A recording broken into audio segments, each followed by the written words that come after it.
Hey there, and welcome. If you're learning English, you have definitely run into the ed ending for past tense verbs. It looks so simple, right? Just add two letters. But have you ever stopped to notice that it doesn't always sound the same?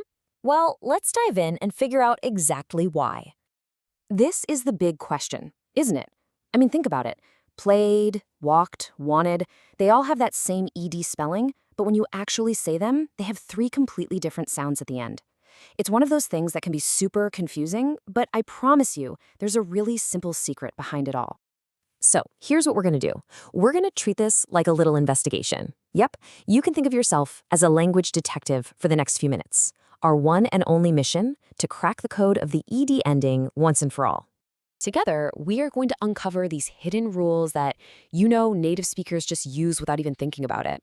And hey, by the end of this, my goal is that you'll be using them automatically too. Okay, so every good mystery starts with the most obvious clue, right?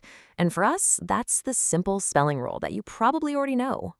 When you see it written down, it honestly couldn't be easier. You just take a regular verb like play or walk, you stick ed on the end, and boom, you've got the past tense. It's so simple. And really, this simplicity in writing is exactly what makes the difference in pronunciation so interesting. Now, of course, there are a few little spelling adjustments you gotta make sometimes, like how study becomes studied. But you know what? We're not gonna get bogged down with that today. We are hunting for a much bigger secret. And this right here, this is the most crucial point. The answer isn't something you see on the page, it's something you hear. The entire key is the sound at the very end of the original verb, right before you add that ed. All right, detective, this is it. We've reached the heart of the mystery. That ed ending isn't really one sound at all. Nope, it's actually a code for three totally distinct sounds. And once you know these three, everything else just clicks into place. So let's get started with our very first sound. It's that sharp, crisp t sound, kind of like the T at the end of the word cat. So when do we actually use this sound? Well, the rule is you use it whenever the verb ends in a voiceless sound. And here's a super simple trick to figure that out. Just put your hand on your throat and say a sound like pa or ka. Go ahead, try it. You don't feel any vibration or buzzing, right? That's a voiceless sound. If a verb ends in one of those, the ed is pronounced as a t. Okay, listen really closely to these. Walked, cooked, watched, laughed. Can you hear it? That sharp T right at the end? It's not walked, it's walked. Go on, try saying a few of those out loud. Okay, on to our second secret sound. Now this one is a bit softer. It's a vibrating D sound, like the D you hear in the word dog. So, if that last sound was voiceless, you guessed it. This one is voiced. Let's try that trick again. Put your hand back on your throat and say ul or v, or even a vowel sound like a. You feel that? That little buzz? That's a voiced sound. And if a verb ends with that vibration, the ed is going to sound like a duh. Now listen to the difference here. Listened, called, played, loved.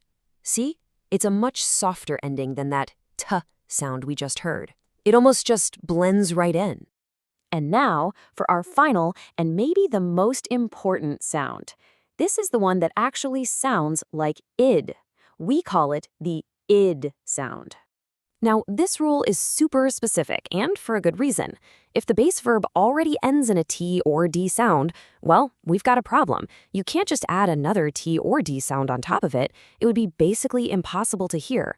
So English does something pretty clever. It adds a whole extra syllable, id. You can hear it so clearly in these examples. It's not plant, it's planted. Not need, but needed. Want becomes wanted. Visit becomes visited. This is the rule that makes those words sound so different.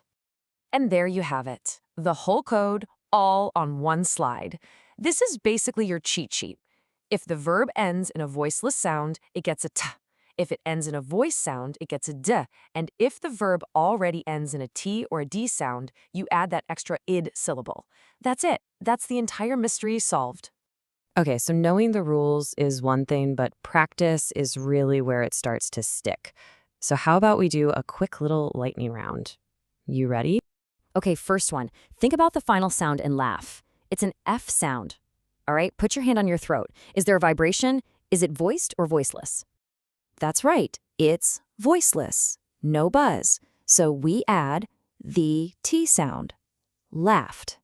Perfect.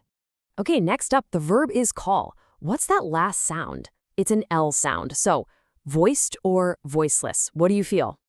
You can totally feel that vibration, can't you? It's voiced, so it gets the D sound. Called.